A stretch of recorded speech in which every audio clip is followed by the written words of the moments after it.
second row. Thank you, Chair. I have questions for both of you. Mr. Sultan, as you can well appreciate, good policy rests on solid evidence. And right now, the CRA does not collect data based on religion. We know how many religious charities there are in Canada, but we don't know how many are this religion or that religion. So it's very hard to compare. Would you recommend that the CRA start gathering data on religious charities based on registration, audits, and revocation? So we finally have some evidence so that we can compare apples with apples with apples. Yeah, no, absolutely. One data point that I had forgotten to mention is actually a data point that was mentioned in the UFT report on the CRA practices, where it showed that while Muslim charities represented less than 1% of all religious charities, or all Canadian charities, they represented 75% of all revoked charities by RAD.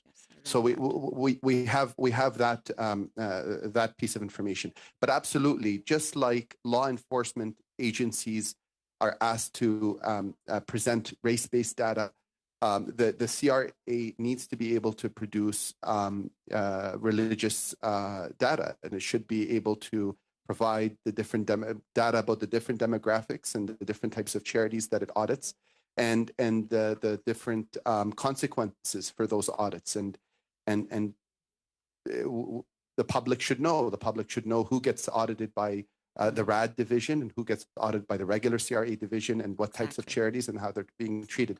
So absolutely, that I think that is an important part of reform that will help keep transparency moving forward, and let the public know and let the government know what is going on.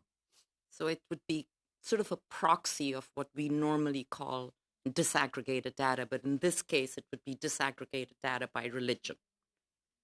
That's right. Mr. Panju, I am interested in your recommendation about removing the gatekeeping function from this Canadian Human Rights Commission.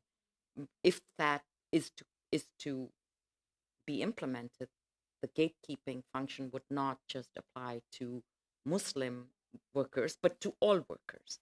So I imagine there would be a flood of applications or complaints, and you've recommended a phased-in approach. Do you know if other human rights commissions, provincial human rights commissions, have had any success in a phased-in approach? You mentioned BC has opened its gates. Has that created an avalanche of complaints? How have they managed? Yes, thank you for that question. So we know that this specific issue that you've raised about a potential flood of complaints is a concern that has been legitimately raised by many groups. From our organization's standpoint, we don't expect, first of all, that there would be a significant increase in the amount of claims proper. Well, one issue is that if people feel that a venue would be better equipped to deal with their complaints, there might be an increase in the amount of candidates or people who would like to seek a remedy for it, because they feel that the process would be more fair. In terms of a phased-in approach, I'm not familiar with the specific timing of how Ontario and British Columbia introduced their respective bills to create for a more direct access model.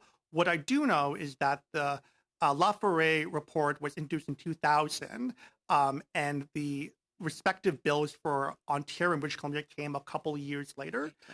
So I would imagine that in the intervening time, there was a lot of discussion to identify the resource needs and the allocations of those who would be best suited to fill those spots. And in terms of, so again, I'm not entirely sure whether there would be a significant increase in the amount of complaints. What we would see, what our organization would advocate for would be that there would be a increase in the fairness or the perceived fairness of this process. And if that requires an increased amount of resources in terms of staffing, in terms of funds that are required to staff this tribunal, we think that that would be well worth the expense to have a more fairer and equitable process that is both responsive to the needs of our community and the response to the needs of other people who feel discriminated against as well. So we know from media that individual complaints that are lodged at the Canadian Human Rights Tribunal take a very, very, very long time. And I guess what I'm hearing you say is open up the gates, increase resources, and phase it in. So I'm glad you asked the question. So to be clear, we're not advocating for opening the gates on a wholesale basis.